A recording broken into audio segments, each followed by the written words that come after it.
नमस्कार दोस्तों, कैसे हैं आप लोग। आशा करता हूँ अच्छे होंगे, स्वस्थ होंगे और मस्त होंगे। तो हम बात कर रहे थे historical background of Indian constitution के बारे में। किस तरह से भारतीय संविधान बना था, कब, अंग्रेजों के समय में 1773 से लेके 1947 के बीच में। तो आज हम बात करेंगे चार्टर एक्ट 1793 के बारे में। अब देखिए, हमने कई एक्ट के बारे में बात किया। इसके पहले हमने बात किया था 1773 के बारे में, रेगुलेटिंग एक्ट 1773। फिर इसके बाद हमने बात किया था 1781 में एक्ट ऑफ सेटलमेंट या फिर अमेंडमेंट एक्ट। फिर 1784 की बात किया था पीट्स इंडिया एक्ट, और एक हमने एक्ट के बारे में याद किया एक्ट ऑफ 1786 के बारे में। आज हम बात करेंगे चार्टर एक्ट 1793 के बारे में।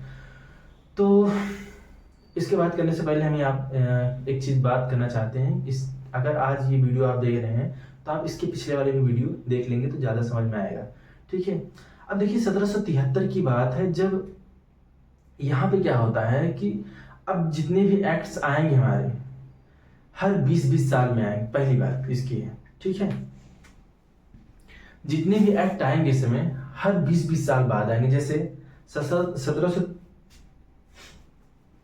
जैसे जो चार्टर एक्ट आता है, जब चार्टर एक्ट आने की शुरुआत होती है तो ये जैसे मान लीजिए 1793 है। इसके बाद जो हमारा एक्ट आएगा 20 साल बाद जोड़ लीजिए, ये आएगा अपना 1813 में। फिर 18 साल 20 साल जोड़ लीजिएगा, फिर 1833 में आएगा। उसके बाद फिर 1853 में। फिर 1853 के बाद ये 20 साल बाद आने वाला था। कब आता? ये आता 1873 में। लेकिन यहाँ पे 1858 में क्या हो जाता है, 1857 में प्रथम स्वतंत्रता संग्राम, जिसे फर्स्ट वॉर ऑफ इंडिपेंडेंस कहते हैं। यहाँ से फिर क्या होता है, अपना जो जब यहाँ पे विद्रोह हो जाता है भारतीयों के द्वारा, तो यहाँ पे क्या होता है, कंपनी का रूल एकदम पूरा समाप्त कर दिया जाता है। अब यहाँ पे क्या होता है, जो ब्रिटेन क्राउन होता है वो क्या करता है, अपने अंडर ले लेता है। ठीक है, तो इसलिए कहते हैं जो चार्टर एक्ट है अपना 20-20 साल बाद चलता है, लेकिन यहाँ से समाप्त हो जाता है।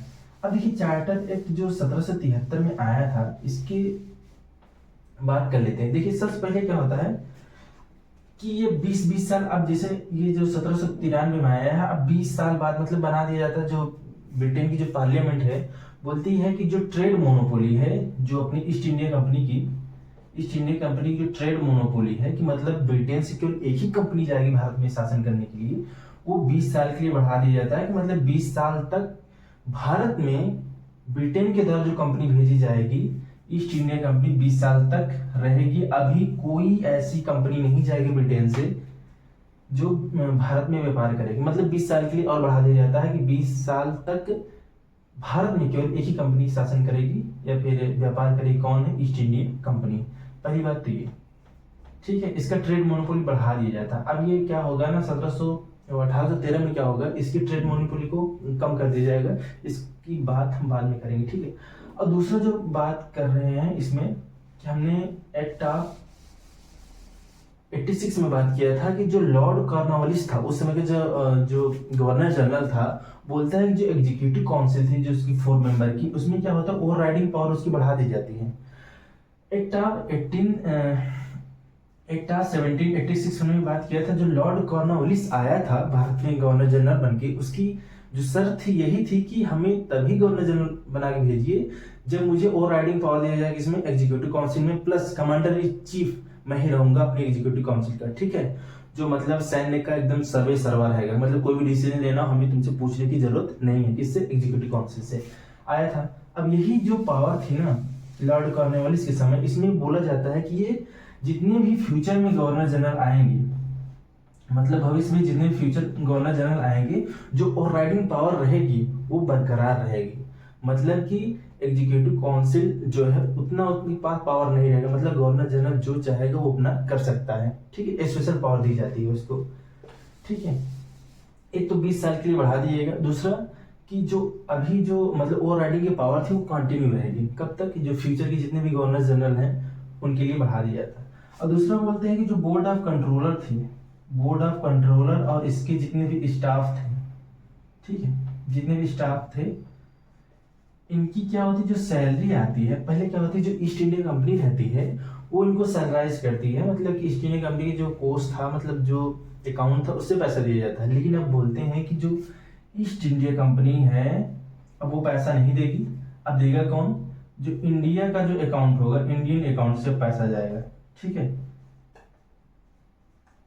इंडियन अकाउंट से पैसा जाएगा। और ये भी कहा जाता है ब्रिटेन के द्वारा जब ये एक्ट बन रहा था, 5 लाख पाउंड तक, मतलब 15 लाख पाउंड हर साल देगी ईस्ट इंडिया कंपनी किसको, ब्रिटेन को। अब देखिए ब्रिटेन को क्यों देगी, ब्रिटेन की, देखिए ब्रिटेन क्या करती है, जो ब्रिटेन की सरकार है, जो ब्रिटेन की सरकार है वो क्या कहती है कि एक्चुअली पूरा कंट्रोल ब्रिटेन से ही हो रहा था। ईस्ट इंडिया कंपनी अगर यहाँ पे शासन कर रही है, किसके कारण कर पा रही है, क्योंकि ब्रिटेन जो है उसको क्या कर रहा है, एक प्रकार से छत्र छाया में रख रहा है। अगर ब्रिटेन अगर इसको छत्र छाया नहीं रखता ईस्ट इंडिया कंपनी को, तो यहाँ पे कई कंपनी आ जाती है ब्रिटेन से इसीलिए तो इसको बोला जाता है ना, ये जो ट्रेड, मतलब जो इसकी ट्रेड मोनोपोली हुआ करती थी, मतलब कि ब्रिटेन से कोई एक ही कंपनी जाएगी। तो इसीलिए, और प्लस क्या कहते हैं, जितना भी, जैसे मान लीजिए फ्रांस से लड़ाई करना हुआ, पुर्तगाली से लड़ाई करना हुआ, डच से, क्या है कि ना भारत में ऐसा नहीं था कि ब्रिटेन ही भारत में शासन करने आई थी। भारत में शासन करने विदेशी बहुत सी कंपनियां आई थी, जैसे फ्रांस आया था, पुर्तगाली आया था, डच, नीदरलैंड, स्पेन सभी आए थे। लेकिन बाद में क्या होता है, जो ब्रिटेन है, ब्रिटेन सभी को हरा देता है, मतलब फ्रांस को भी हरा देता है, पुर्तगाल को भी हरा देता है, स्पेन, डच सभी को अंडर में कर लेता है। इसीलिए तो भारत में केवल ब्रिटेन का ही शासन रह जाता है, नहीं तो फ्रांस से भी टक्कर होती है। अगर फ्रांस से लड़ाई कर पा रहा था ईस्ट इंडिया कंपनी, तो किसके, अब ईस्ट इंडिया कंपनी इसके पास ऐसा थोड़ी था, मतलब बहुत ज्यादा सैन्य, मतलब सब चीज था, वो ब्रिटेन की पावर थी, मतलब बैक जो सपोर्ट मिलता था वो ब्रिटेन का मिलता था। इसीलिए तो फ्रांस को भी हरा देता है, पुर्तगाल को भी हरा देता है। फ्रांसीसी और पुर्तगाली, स्पेनिश, डच जितने भी मतलब भारत में व्यापार कर रहे थे, वो ब्रिटेन के अंडर में काम कर रहे थे, क्योंकि ब्रिटेन ने सभी को हरा दिया था। ठीक है, ये था, इसलिए मतलब ब्रिटेन जो है, जो ईस्ट इंडिया कंपनी, मतलब जो ईस्ट इंडिया कंपनी है उसको संभाले रखता था हमेशा। ठीक है, इसीलिए मतलब जो भी कानून बनता था ईस्ट इंडिया कंपनी को मानना पड़ता था, मतलब सर्वे सारे प्रकार से जो ब्रिटेन से कंट्रोल हो रहा था। ठीक है, और दूसरा था कि जो कमांडर ऑफ चीफ, जो गवर्नर जनरल रहेगा, हमने बात की थी। पहली बात तो 20 ईयर तक इसकी ट्रेड मोनोपोली बनी रहेगी कंटिन्यू, मतलब अगर 1793 में कानून आया है, मतलब अब आएगा जो, मतलब बनेगा 20 साल तक, मतलब इसको बरकरार रखेंगे। मतलब 1813 में अब सोचा जाएगा कि ये जो कंपनी, इसकी ट्रेड मोनोपोली बनाया जाए कि नहीं बनाया जाए। ठीक है, ये था 1793 में। ठीक है, अब हम बात करेंगे एक्ट ऑफ 1813 की, मतलब चार्टर एक्ट ऑफ 1817 की। इसको मिटा देते हैं थोड़ा।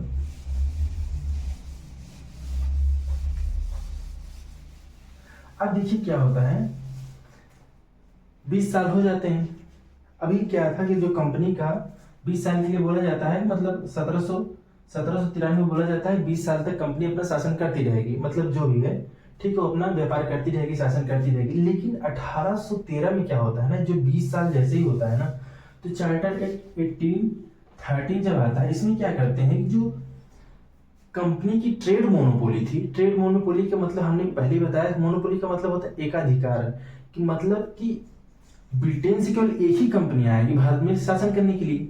अब यही भी क्या होता है कि 1813 में इसमें विचार विमर्श किया जाता है कि जो ब्रिटेन से क्या होता है ना, देखिए इसमें पिछले बैकग्राउंड को जान लीजिए। जो ब्रिटेन में क्या होता है ना, बहुत ज्यादा धरना प्रदर्शन होने लगता है। अब क्यों धरना प्रदर्शन होने लगता है, अब क्या है कि ना, एशियन कंट्री में मसाले का व्यापार बहुत ज्यादा होता था, भारत में भी होता था, श्रीलंका में भी होता था, बहुत ज्यादा यहाँ पे मसाले, अपने ये वाला जो क्षेत्र है, केरल, तमिलनाडु, कर्नाटक वाले, यहाँ पे क्या होता है, मसाले बहुत ज्यादा पाए जाते थे। अब ईस्ट इंडिया कंपनी क्या है कि लगातार मतलब व्यापार करती थी, तो इसको बहुत ज्यादा प्रॉफिट मिलता था। अब इसके जितने भी शेयर होल्डर्स थे ईस्ट इंडिया कंपनी के, मतलब दिन प्रतिदिन अमीर होते जाते थे। अब जब अमीर हो रहे हैं तो ब्रिटेन के अमीर हो रहे हैं, तो और जितनी कंपनियां थी ब्रिटेन, वो धरना प्रदर्शन करने लगती हैं, बोलती हैं ब्रिटेन सरकार से कि आप ऐसा क्यों कर रहे हैं कि मतलब ईस्ट इंडिया कंपनी को ही व्यापार करने दे रहे हैं इंडिया में, हमें भी जाने दीजिए। तो वहां भी क्या होता है, धरना प्रदर्शन होने लगता है। कहाँ पे, ब्रिटेन में। तो ब्रिटेन में बहुत ज्यादा मतलब दबाव बनता है वहां की जनता के द्वारा, या फिर वहां के जितने भी और उद्यमी थे, मतलब ईस्ट इंडिया कंपनी के जितने शेयर होल्डर्स थे वो अमीर होते जा रहे थे, तो और जितने भी मतलब कंपनी थे वो बोल रहे थे कि हमें भी जाने दीजिए ब्रिटेन में, मतलब यहाँ भारत में व्यापार करने के लिए, हमें भी तो अमीर बनना है।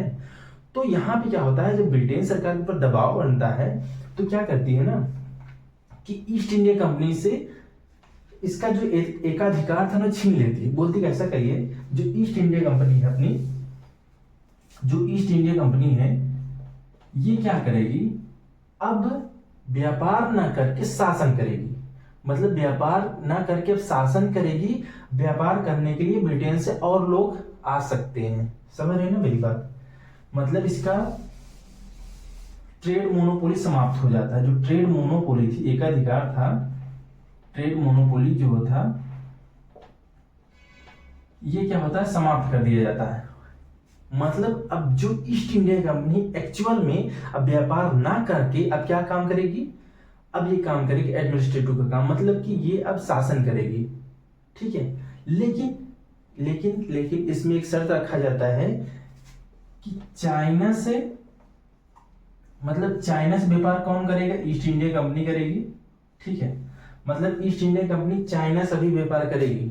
मतलब ठीक है, मतलब चाइना में कौन, ब्रिटेन से और जितनी भी कंपनियां आएंगी सब यहाँ व्यापार करो, लेकिन चाइना में आपको व्यापार नहीं करना है, पहली बात। और टी, देखिए चाय का बहुत ज्यादा प्रॉफिट था, मतलब यहाँ पे एशियन कंट्री में। ठीक है, अपने श्रीलंका में पाया जाता है, इस वाले जो बेल्ट है अपना दक्षिण भारत का, यहाँ पे चाय बहुत ज्यादा पाया जाता था। तो बोलती है मतलब ब्रिटेन सरकार, देखिए ब्रिटेन की और जितनी भी कंपनी आप लोग जा सकते हैं, लेकिन जो ईस्ट इंडिया कंपनी है वो चाइना से व्यापार करेगी, आप लोग चाइना से व्यापार नहीं करेंगे। मतलब एकाधिकार अभी दो जगह दिया जाता है। मतलब चाय वाला चीज नहीं छोड़ रहे हैं। मतलब चाय जो है, मतलब चाय जहां जहां पे बिकेगा वो केवल ईस्ट इंडियन कंपनी बेचेगी, और चाइना से भी व्यापार कौन करेगी, ईस्ट इंडियन कंपनी। ये दो चीज छोड़ के आप कहीं भी व्यापार कर सकते हैं। अब देखिए उस समय क्या था ना कि चाय हो गया, मसाले हो गए, इन सब चीज में बहुत ज्यादा प्रॉफिट था, इसलिए ईस्ट इंडिया कंपनी मतलब चाय मसाले में बहुत ज्यादा व्यापार करती। और यहाँ पे जो चाइना है, यहाँ पे चाइना है, यहाँ पे क्या है ना अफीम अफीम का बहुत ज्यादा मतलब व्यापार होता था। ठीक है, तो कहा जाता है कि चाइना में क्या इतना ज्यादा अफीम खिला दिया जाता है ना कि वहां की जो सरकार है ना पागल हो जाती है। चाइना की सरकार ना पागल हो जाती है, क्योंकि वहां के लोगों को इतना अफीम खिला के उन सबको पागल कर दिया जाता है, एकदम मतलब नशाखोर बना दिया जाता है। जैसे पंजाब में नहीं था, उल्टा पंजाब दारू पिला पिला के एकदम खराब कर दिए थे। ठीक है, अब ये था मतलब यहाँ पे 1873 में क्या होता है, ट्रेड मोनोपोली खराब मतलब खत्म कर दी जाती है। चाइना से व्यापार कौन करेगा, ईस्ट इंडिया कंपनी। टी वाला क्षेत्र जो है, मतलब चाय चाय वाला जो क्षेत्र है, मतलब चाय जहाँ पे बेचा जाएगा, मतलब भारत में चाय का जो ट्रेड होगा वो कौन करेगा, ईस्ट इंडिया कंपनी करेगी। ठीक है, ये मोनोपोली हो गई। अब यहाँ पे क्या होता है, ये मतलब मेन परिवर्तन था 1813 में। लेकिन यहाँ पे और क्या किया जाता है, जो ब्रिटेन की सरकार वो बोलती है कि भारत में क्या है कि आप इंग्लिश एजुकेशन लाइए। क्या इंग्लिश एजुकेशन लाइए, मतलब इनको सिखाइए, किसको, भारतीयों को। अब देखिए 1813 में ऐसा क्यों किया गया कि इंग्लिश को बढ़ावा दिया गया भारत में, और यहाँ पे जो भारतीय लोग थे उनको क्या कहते हैं, इंग्लिश सिखाने के लिए कोशिश किया गया।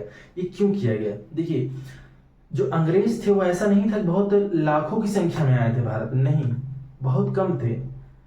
और वो धीरे धीरे, आप बताइए यहाँ के लोग, वहाँ जितने भी ब्रिटेन के थे वो क्या जानते थे, इंग्लिश ज्यादा जानते थे। और यहाँ पे जितने भी अधिकारी थे थोड़ा बहुत हिंदी जानते थे, धीरे धीरे कम्युनिकेट कर पाते थे। लेकिन अगर उनको भारत में पूरा शासन करना है अच्छी तरीके से, तो भारतीयों को इंग्लिश आना चाहिए या फिर अंग्रेजों को हिंदी आना चाहिए, तभी तो कम्युनिकेशन बनेगा। तो उन्होंने क्या किया कि आप इंग्लिश को बढ़ावा दीजिए, आप भारतीयों को ही इंग्लिश सिखाइए, जिससे कि उनका कम्युनिकेशन स्ट्रांग बने, ताकि हम उनका उपयोग करके हम भारत के लोगों को समझ सकें, प्लस उनके ऊपर हम शासन कर सकें। समझिए, अब यही देखिए जो इंग्लिश है ना, यही इंग्लिश जो है अंग्रेजी के ऊपर भारी पड़ जाता है। हम लोग क्या होता है, हम लोग पहले क्या था कि हिंदी जानते थे, कोई मतलब तमिल जान रहा है, कोई तेलुगु जान रहा है, कोई बंगाली जान रहा है, कोई मराठी जान रहा है, लेकिन इंग्लिश नहीं जानता था, या फिर दूसरे देशों से कम्युनिकेट नहीं कर पा रहा था, या फिर जितने भी यूरोपीय लोग आते थे उनसे कम्युनिकेट नहीं कर पा रहे थे, या फिर विश्व में क्या चल रहा है उसको हम नहीं जान पा रहे थे। कहाँ पे क्रांति हो रही, ब्रिटेन में क्रांति हो रही है कि अमेरिका में क्रांति हो रही है कि फ्रांस में क्रांति होगी कि रूस में क्रांति होगी, हम लोग नहीं जान पा रहे थे। लेकिन जब हम लोग इंग्लिश पढ़ना जान गए, अब हम लोग क्या करते थे, इंग्लिश, अब देखिए ब्रिटेन वाले इंग्लिश जानते थे, तो उनकी जितने भी समाचार पत्र आते थे जो भी हो रहा है विश्व में, मतलब कि अब जैसे फ्रांस की क्रांति होगी, अमेरिका की क्रांति होगी, अब क्या होगा, रसिया में क्रांति होगी, तो ये सब चीजें जो पता होगी हमें, क्या है, हम इंटरनेशनल से मतलब इंटरनेशनल रिलेशन से मतलब कनेक्ट होने लगे। पहले अगर हम लोग इंग्लिश नहीं जानते तो हम लोग समझ ही नहीं पाते भाषा, तो अंग्रेज क्या चाहते हैं क्या नहीं चाहते हम लोग नहीं समझ पाते। अब यही इंग्लिश हम लोग पढ़ के ब्रिटेन की जो पार्लियामेंट जो पास की थी, मतलब वहां के जितने भी कानून थे वो सब हम लोग पढ़ के हम लोग ये जानने लगे कि जो ब्रिटेन में जो कानून बना है वो अपने लोगों के लिए अच्छी तरह से शासन कर रहे हैं, लेकिन वही जो ब्रिटेन है, जो ब्रिटेन मतलब भारत में शासन कर रही है, वो एक तरह से ऐसे शासन कर रही है जैसे हम लोग के साथ शोषण कर रही है। तो हम लोग कैसे जान पाए, जब हम लोग इंग्लिश सीखना चाहे, मतलब इंग्लिश अंग्रेजों ने हमको सिखाया, लेकिन यही इंग्लिश अब हमें आजाद कराएगी, क्योंकि हम पढ़ना जानेंगे इंग्लिश, उनकी भाषा को समझना जानेंगे, उनके जितने भी नॉलेज थे। इसीलिए देखिए, चाहे जितने भी बड़े बड़े नेता थे, चाहे महात्मा गांधी जी हो, चाहे बाबा साहब भीमराव अम्बेडकर हो गए, ये सब जाते थे कहाँ, चाहे पंडित जवाहरलाल नेहरू हो गए, ये सब जाते थे कहाँ, ब्रिटेन जाते थे, अमेरिका जाते थे पढ़ने। अब वहाँ के जितने भी कानून हैं मतलब पढ़ते थे, अब उन्हीं का कानून पढ़ के उन्हीं से वकालत करेंगे कि भाई अगर आप लोग मतलब जो कानून बनाए हैं अपने देश के ऊपर अच्छे से शासन कर सकते हैं, उनको अधिकार मिला, फंडामेंटल राइट्स मिला है, उनको सब चीज बोलने की आजादी है, सब चीज आजादी दे रहे हैं, हमको क्यों नहीं दे रहे हैं। तो उन्हीं के कानून पढ़ के उन्हीं से अब क्या कहते हैं, उन्हीं के जज के सामने अपना लड़ाई लड़ेंगे। यही इंग्लिश, मतलब ये चीज ऐसा था कि मतलब हमें आजादी दिलाने के एक फैक्टर साबित होता, कौन सा, इंग्लिश। ठीक है, अब दूसरे यहाँ करते हैं जो क्रिश्चियन मिशनरी थे, मतलब पादरी लोग थे, जैसे हिंदू धर्म में होता है, ठीक है, तो क्रिश्चियंस में भी मतलब पुरोहित लोग रहते हैं, वो क्या करते हैं, उनको भेजा गया है कहाँ पे, इंडिया में, कि जाइए आप लोग क्या करिए कि जितने भी मतलब हिंदू या फिर मुस्लिम जैन जो भी यहाँ पे धर्म थे उस समय जो प्रेजेंट थे, उनको क्या करिए, कन्वर्ट करिए किसमें, मिशनरी में, मतलब उनको किस मतलब कन्वर्ट करिए किसमें, क्रिश्चियन में। इसको क्यों कर रहे थे, अब देखिए यहाँ की जितनी आबादी थी मैक्सिमम हिंदू थी, उसके बाद जैन धर्म या फिर मुसलमान थी, तो इनको कन्वर्ट करेंगे, मतलब ऐसा नहीं कन्वर्ट कर रहे थे मतलब जोर जबरदस्ती से, पहले क्या करते थे, इनको बताते थे कि मतलब जो क्रिश्चियन भगवान थे उसमें के जो जीसस क्राइस्ट थे उनकी अच्छाइयों को बताते थे, उनकी मतलब क्या क्या अच्छाइयाँ सब बताते थे, उसके बाद धीरे धीरे उनको कन्वर्ट करते थे। और यहाँ पे उन सबको जो फायदा तो मिला पता है, जैसे हिंदू धर्म के कई लोग मतलब जैसे जो मतलब उस समय की जो लोअर कास्ट थी उनको समझाने में ये लोग सफल हुए कि देखिए आप लोगों में क्या है, जो हिंदू धर्म है उसमें जो लोअर कास्ट, जैसे हम लोग यहाँ ब्राह्मण क्षत्रिय वैश्य शूद्र थे, तो शूद्र लोगों को उस समय बहुत ज्यादा प्रताड़ित किया जाता था। तो जो क्रिश्चियन मिशनरी थे वो उन सब का फायदा उठाते थे। फायदा किस लिए उठाते थे, बोलते कि देखो तुम लोगों का जो धर्म है बहुत बेकार है, क्योंकि तुम लोगों में क्या है कि ना बहुत ज्यादा पार्शियलिटी है, तुम लोगों को बहुत शोषण किया जाता है, लेकिन हमारे धर्म में आओ, हमारे धर्म में सभी को एक समान माना जाता है, तुम्हें यहाँ शोषण नहीं किया जाता था। इसलिए अगर ध्यान से मतलब देखेंगे तो क्रिश्चियन जो लोग हैं भारत में जो बढ़े, इनका मतलब मेन कारण ये था कि जो अपर कास्ट थी हिंदू मतलब हिंदू में लोअर कास्ट को बहुत ज्यादा दबाया जाता था, इसलिए जो लोअर कास्ट थी, इसके पहले भी था कि जो जैन धर्म बौद्ध धर्म आया था ना, मैक्सिमम जो लोअर कास्ट थे हिंदू धर्म में वो ज्यादा बौद्ध धर्म में चली गई। उसके बाद जो बचे खुचे थे या फिर जिनको मतलब कन्विंस कर पाए वो क्रिश्चियन धर्म में शामिल हो गए। ठीक है, तो इन सबका उद्देश्य था ताकि मतलब अच्छी तरह से इंडिया में पकड़ सके, मतलब क्रिश्चियन जो था क्रिश्चियनिटी को बढ़ाया कहाँ पे, इंडिया में। ठीक है, तो 1873 को जो चार्टर एक्ट आया था उसमें पहली बात क्या किया कि जो ट्रेड मोनोपोली है उसको क्या किया, एबॉलिश कर दिया गया। मतलब अभी तक क्या था कि ईस्ट इंडिया कंपनी भारत में सभी व्यापार करती थी, अब क्या करेगी, चाइना से केवल व्यापार करेगी और चाय के लिए व्यापार करेगी, नहीं तो सभी को एबॉलिश कर देगी। प्लस जो इंग्लिश है, इंग्लिश को बढ़ावा देगी कहाँ पे, इंडिया में, ताकि यहाँ के लोग इंग्लिश सीखें और हमारी जो गवर्नमेंट है उसमें भाग लें। और ये चौथा जो था कि क्रिश्चियन मिशनरी आती हैं और यहाँ पे अपने क्रिश्चियन धर्म का प्रचार प्रसार करती हैं और यहाँ के लोगों को कन्वर्ट करती हैं। ठीक है, और यहाँ चीज और किया गया कि लोकल जो गवर्नमेंट थी, लोकल गवर्नमेंट का मतलब ऐसा समझ सकती है जैसे आज की जो पंचायत है, जैसे हम लोग लोकल गवर्नमेंट क्या करते हैं, नगर पालिका फिर नगर पंचायत। तो उस समय क्या हुआ था कि लोकल गवर्नमेंट जो उन लोगों ने बनाया था, उसमें क्या करते हैं कि उनको पावर दे दिया जाता है कि आप टैक्स लीजिए, ठीक है, आप टैक्स लीजिए और मतलब आप जैसे मान लीजिए कि लोकल गवर्नमेंट बना दी, पहले क्या था ना, तहसीलदार बना, जो उस समय का जो दरोगा रहता था ना, बहुत ही खतरनाक होता था।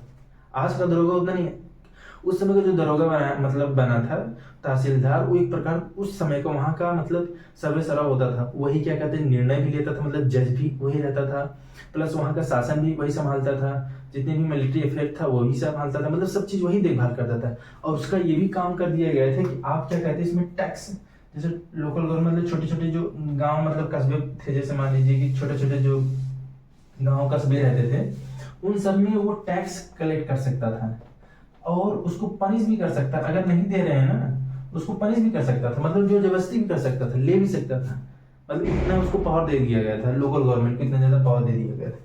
ठीक है, ये था चार्टर्ड एक्ट 1813। अब हम बात करेंगे ना इसके बाद में चार्टर्ड एक्ट 1833 में। अब देखिए इसमें क्या होता है, चार्टर एक्ट 1833। अब इसमें क्या होता है, आप देखिए 1813 में क्या करती है, जो ईस्ट इंडिया कंपनी की जो ट्रेड मोनोपोली थी एबॉलिश कर दिया जाता है। कहां पे छोड़ के, चाइना और टी, चाय जो थी, दो चीजों में छोड़ के एबॉलिश कर दिया जाता है। लेकिन ब्रिटेन में देखा जाए तो वहां पे जब मतलब ज्यादा प्रेशर होने लगा कि वहां के जितने और उद्यमी थे कि बोलने लगे कि भाई देखिए आप हमें केवल क्या कहते हैं, चाइना से हमको व्यापार करने नहीं दे रहे हैं, जो चाय वाला क्षेत्र जहां पे ज्यादा प्रॉफिट है वहां पे हमको मतलब व्यापार करने दे नहीं दे रहे हैं, और ईस्ट इंडिया कंपनी को आपने क्या कहते हैं मोनोपोली दे चुके हैं। तो यहाँ पे क्या होता है कि जब चार्टर एक्ट 1833 आता है तो वहां पे क्या होता है, जो ब्रिटेन की गवर्नमेंट होती है, वहां की जो पार्लियामेंट हो बिल पास करती है, तो उन्होंने बोलता है कि जो ईस्ट इंडिया कंपनी रहेगी, ईस्ट इंडिया कंपनी पूरी तरह से ट्रेड मोनोपोली समाप्त कर दिया जाएगा। मतलब अब जो ईस्ट इंडिया कंपनी आज के बाद से व्यापार नहीं करेगी, न चाइना से न चाय से, किसी भी क्षेत्र में व्यापार नहीं करेगी। अब ईस्ट इंडिया कंपनी क्या करेगी, केवल और केवल शासन, क्या करेगी, केवल और केवल शासन।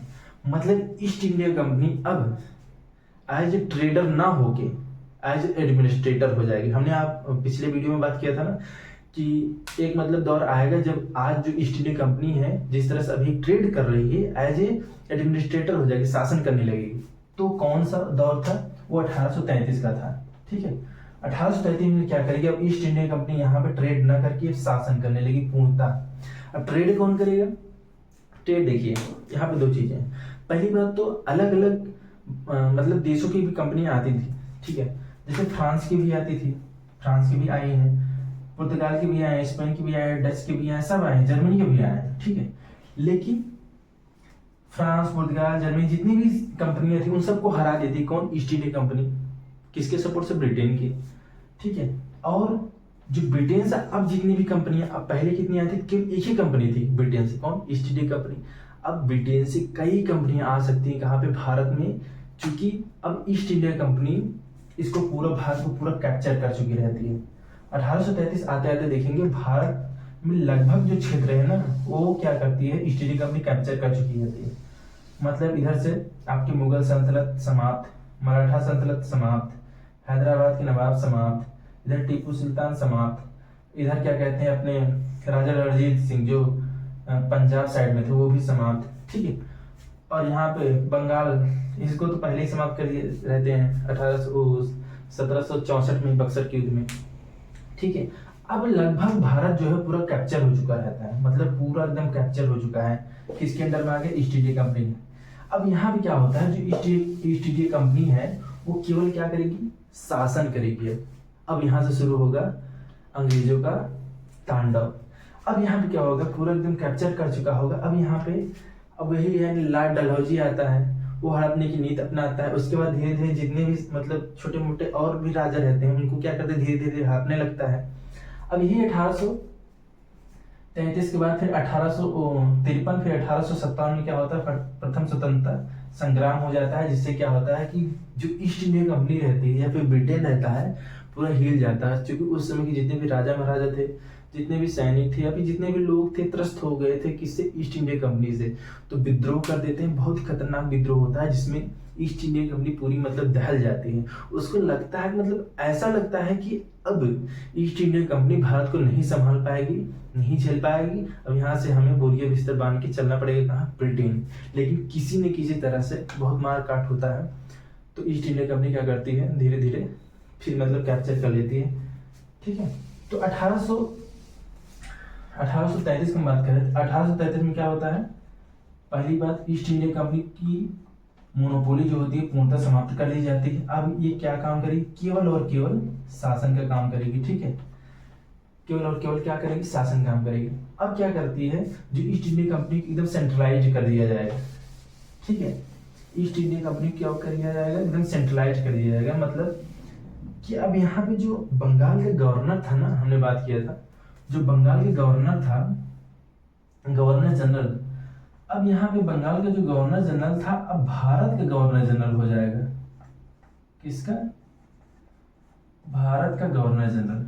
ठीक है, हमने पिछले लेक्चर में बात किया था, जब 1773 में बात किया था, जो बंगाल का गवर्नर था लॉर्ड वारेन हेस्टिंग, उसको बंगाल का गवर्नर था तो बंगाल का गवर्नर जनरल बना था। ठीक है, अब वही बंगाल का गवर्नर जनरल, वही नहीं मतलब कि गवर्नर जनरल वो नहीं रहेगा। अब ये जो 1833 जब आता है ना, तो जो बंगाल का उस समय का जो गवर्नर जनरल रहता है लॉर्ड विलियम बेंटिक, वो भारत का गवर्नर जनरल बन जाता है। क्यों, अब यहाँ पे जो भारत रहता है ना पूरा सेंट्रलाइज हो जाता है। ठीक है, भारत क्या है ना पूरा सेंट्रलाइज हो जाता है यहाँ पे, क्योंकि पूरा भारत मतलब कैप्चर हो चुका था। ठीक है, चारों तरफ से पूरा कैप्चर हो चुका था। अब यहाँ पे चाहे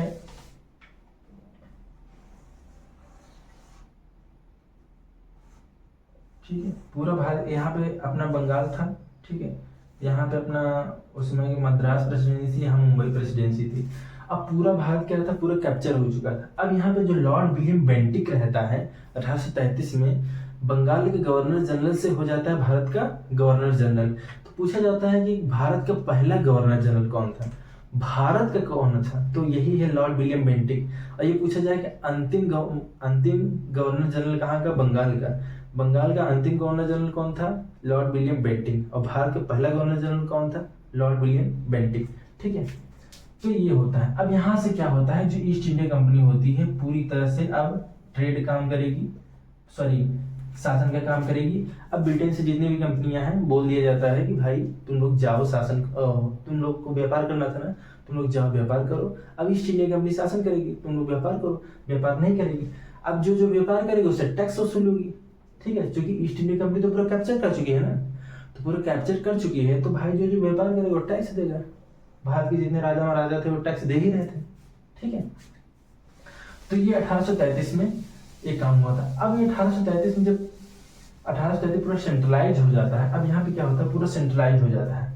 अब जो भारत के गवर्नर जनरल है ना, जितने भी अलग अलग प्रेसिडेंसी हो, चाहे मुंबई की प्रेसिडेंसी हो, चाहे आपकी बंगाल की, और चाहे आपकी मद्रास की, ये सभी जितनी भी प्रेसिडेंसी थी, अब भारत के गवर्नर जनरल उन सब में कानून बना सकता है, अच्छे से पकड़ सकता है, मतलब जो भी लेजिस्लेटिव मतलब कोई भी कानून बना सकता है, कुछ भी बिल पास कर सकता है, जो मन करे वो कर सकता है, क्योंकि वो पूरा मतलब कैप्चर कर चुका रहता है। ठीक है, अब ये 1833 में क्या होता है कि कोशिश किया जाता है, जो सिविल सर्वे मतलब जो उस समय के जो आईएएस थे, ठीक है, उसमें इंडियन सिविल सर्वेंट बोला जाता था, आईसीएस, इंडियन सिविल सर्विसेज बोला जाता था, इनका रिक्रूटमेंट के लिए मतलब बोला जाता है। देखिए पहले क्या होता था, 1833 के पहले जितने भी मतलब बड़े बड़े अधिकारी थे वो ब्रिटेन के ही आते थे। ठीक है, तो 1833 में ये कहा गया कि जो आईएएस या फिर आईसीएस, इंडियन सिविल सर्विसेज की जो परीक्षा है उसको कराया जाए, और लोकल जो यहाँ के इंडियंस हैं उनको भी शामिल किया जाए।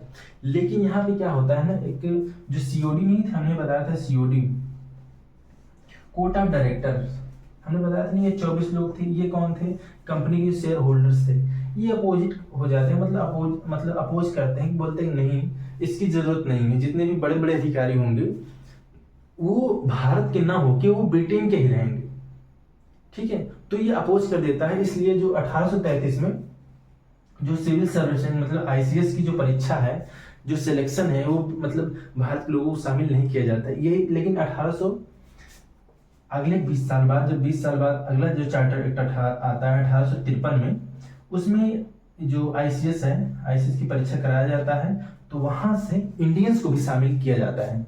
ठीक है, लेकिन 1833 में आया रहता है, लेकिन जो सीओडी लोग नहीं थे, ये जो 24 लोग के जो सदस्य थे, मतलब ये जितने भी शेयर होल्डर्स थे ईस्ट इंडिया कंपनी के, तो लेकिन अब क्या है कि 1853 में पूर्णतः क्या होता है, ईस्ट इंडिया कंपनी के जितने भी लोग थे, उनको जो शासन कर रहे थे, उनको पूर्णतः हटा दिया जाता है। तो जो ब्रिटेन की क्राउन थी वो डायरेक्ट कैप्चर कर लेती कहाँ पे, जो ईस्ट इंडिया कंपनी को, इसलिए क्या कहते हैं, इसको हटा दिया जाता है। ठीक है, तो 1853 में क्या क्या हुआ था, एक बार मतलब कर लेते हैं। सॉरी, 1835 में पहली बार जो ट्रेड मोनोपोली है पूरी तरह से समाप्त हो जाती है। किसकी?